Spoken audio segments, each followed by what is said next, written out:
It's my tribute to this directors. চাষি নজরুল ইসলাম উনি খুব চিৎকার করে কথা বলতেন,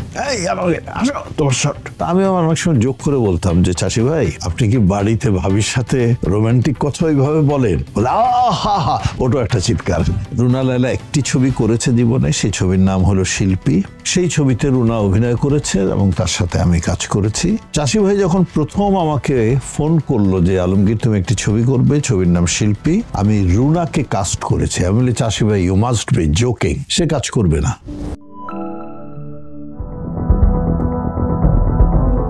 প্রিয় দর্শক, আসসালামু আলাইকুম, আমি আলমগীর।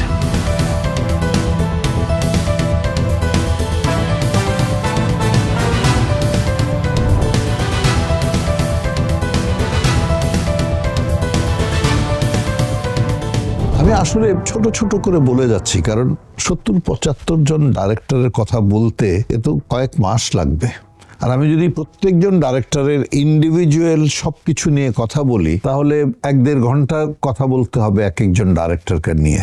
সেটা সম্ভব না। আমি স্মরণ করছি, আমি এটা এই যে ডাইরেক্টরদেরকে স্মরণ করছি, it's my tribute to this directors, আর কিছু না। এই ডাইরেক্টররা তো আমাকে তৈরি করেছে, আমাকে বানিয়েছে। আমি কোনোদিন ওনাদের সম্পর্কে এভাবে বলার সুযোগও পাইনি, পেয়েছি, আমি কাজে লাগাচ্ছি। কতটুকু ভালো করে বলতে পারছি সেটা জানি না। সাইফুল আজম কাশেম, উনি অনেক বিখ্যাত ছবি করেছেন, অনেক অনেক ছবি করেছেন, এবং উনি আমার দুঃসম্পর্কের একটু আত্মীয় হতো, কিন্তু সবসময় উনি রাজ্জাক ভাইকে নিয়েই কাজ করতো। তারপর একটা পর্যায়ে আমাকে নিল, উনি নেয়ার পরে কিন্তু আমি ওনার প্রায় 7-8 খানা ছবি করেছি। সাইফুল আজম কাশেমের একটি খুব বড় গুণ ছিল, সে গল্প বাছাইটা এবং এর যে বিন্যাসটা অসাধারণ প্রখর ছিল তার, যার জন্য ওনার ছবি কিন্তু হিট করত।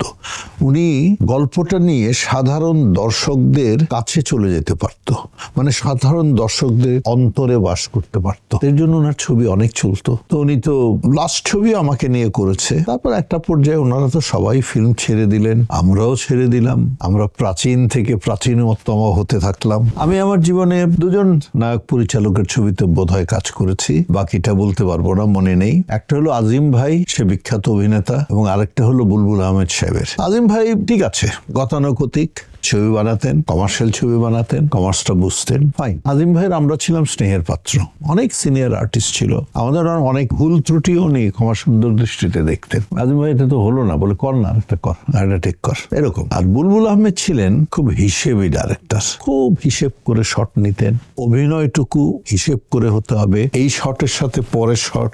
আজকে হয়তো আমি একটি হোটেল থেকে বের হচ্ছি, তারপর যখন আমি বাড়িতে গিয়ে গাড়ি থেকে নেমে আবার ঘরে যাচ্ছি, উনি হয়তো ওই শুটিংটা হয়েছে 3 মাস পর। আমি যে হোটেল থেকে বেরিয়ে গেলাম, এই যে স্পিডটা হাঁটার, বেরিয়ে যাওয়ার, ওই গাড়ির থেকে নেমে আবার যখন ঘরে ঢুকছি, ওই স্পিডটা উনি মনে করিয়ে দিতেন। এটা একটা অসাধারণ গুণ।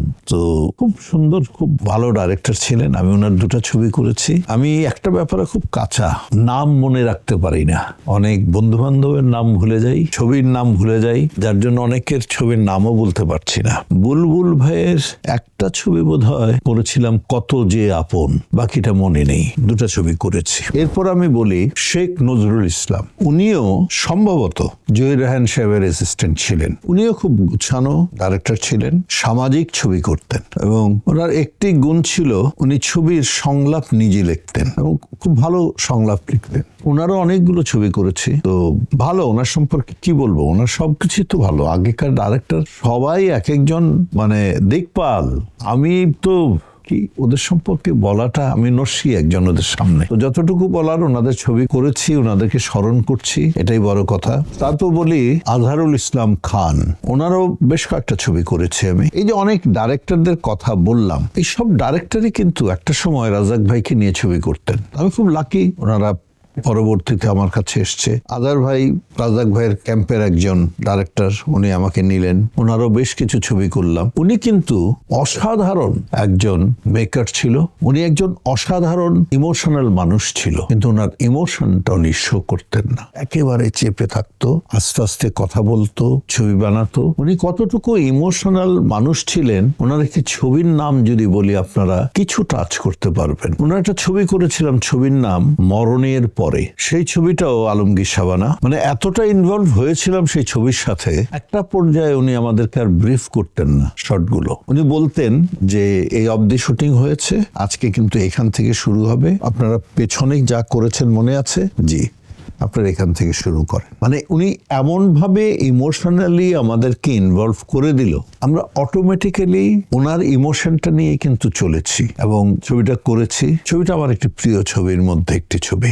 আর আজাদ ভাই লাস্টের দিকে আমার খুব ক্লোজ হয়ে গিয়েছিলেন, আমরা খুব আড্ডা মারতাম, খুব ছবি নিয়ে কথা বলতাম। তারপরে ওনার আরো কয়েকটা ছবি করেছি। মিস করি আজাদ ভাইকে, সবাইকে মিস করি, সবাই তো চলে গেল। এরপর যাদের সাথে কাজ করেছি, একজন হলো অশোক ঘোষ, নাজমুল হুদা মিন্টু, তারপর চাষী নজরুল ইসলাম। নাজমুল হুদা মিন্টুর বোধহয় একটা ছবি করেছি, গ্রাম বেস ছবি। ছবিটার নাম ছিল বোধহয় মধুমালতী না কি জানি, ভুলে গেছি। এনিওয়ে, অশোক ঘোষ দ্বারাও আমি খুব বেশি একটা ছবি করিনি, 2-4টা ছবি করেছি। উনি আর্টিস্টদের কাছ থেকে খুব সুন্দর করে কাজ আদায় করতে পারতেন।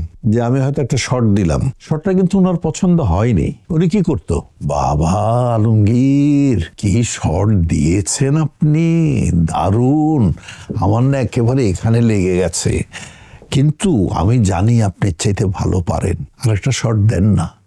মানে উনি এইভাবে কথা বলে বলে বলে বলে কাজ করতেন, খুব মজার লোক ছিল। তারপর আমি কাজ করেছি আকবর কবির পিন্টু। ওনার একটি কালচারাল ছিল, গ্রুপ ছিল। আমরা ওই 21শে ফেব্রুয়ারি বা এইসব অনুষ্ঠানে, আমি বলছি এটা কিন্তু স্বাধীনতার আগের ঘটনা, 71-এর আগের ঘটনা। তো আমরা ওনার ছাত্রের মতো ছিলাম।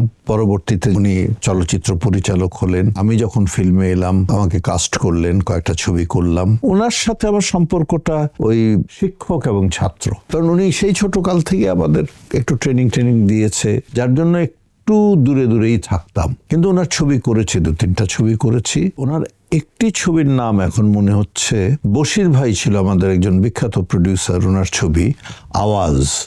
ওই ছবিটাতে আমি আর ববিতা ছিলাম, খুব সুন্দর ছবি ছিল।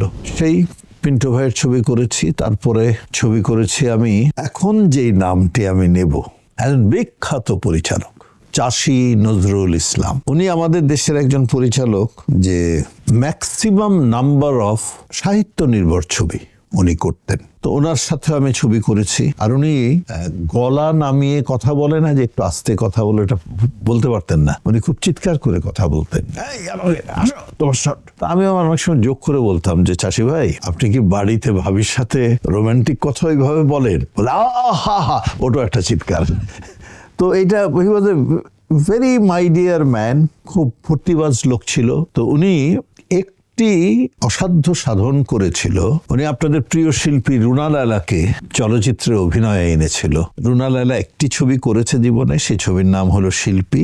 সেই ছবিতে রুনা অভিনয় করেছে এবং তার সাথে আমি কাজ করেছি। চাষী ভাই যখন প্রথম আমাকে ফোন করলো যে আলমগীর তুমি একটি ছবি করবে, ছবির নাম শিল্পী, আমি রুনাকে কাস্ট করেছি। আমি বলি, চাষী ভাই ইউ মাস্ট বি জোকিং, সে কাজ করবে না। বলে আমি বলছি, উনি যদি আমার ছবিতে থাকে তুমি কাজ করো। আমি ঠিক আছে দেখা যাবে, কিন্তু চাষী ভাই আপনার ডেট কবে? বলে ডেটটাই তো 15-16 দিন পরে স্টার্ট করবো। আমি বলি ইম্পসিবল, আমি পারবো না। তারপর চাষী ভাইকে বললাম, চাষী ভাই আমি এফডিসিতে যাচ্ছি, আপনি একটু আসেন ওখানে। চাষী ভাই এলো, কথা বললাম যে চাষী ভাই আমাকে নিয়েন না, কারণ রুনা লায়লা ফ্রি, উনি গান করেন ঠিক আছে, বিকেলবেলা প্রতিদিনই ওনাদের গান থাকে। তো চলচ্চিত্রের জন্য একটু সময় বেশি দিতে হবে, তখন আমাদের হাতে সময়টা খুব কম। তো আমি ছবিটা কিন্তু প্রথমে রিফিউজ করলাম। তারপর চাষী ভাই 15-16 দিন পরে আবার ফোন করলেন, আলমগীর তুমি ছবিটা করো। আমি সেকেন্ড টাইম চাষী ভাইকে বললাম যে চাষী ভাই আমাকে নিয়েন না। তারপর একদিন হঠাৎ ফোন করলেন আমাকে রুনা লায়লা নিজে, যে আলমগীর সাহেব আপনি ছবিটা কেন করতে চাচ্ছেন না? আমি যে না করতে চাচ্ছি না, আমার ব্যস্ততা,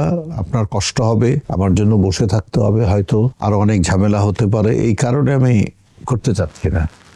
বললেন না, আমি চাষী ভাইকে বলেছি আমি চাই আপনি এই ছবিটা করেন।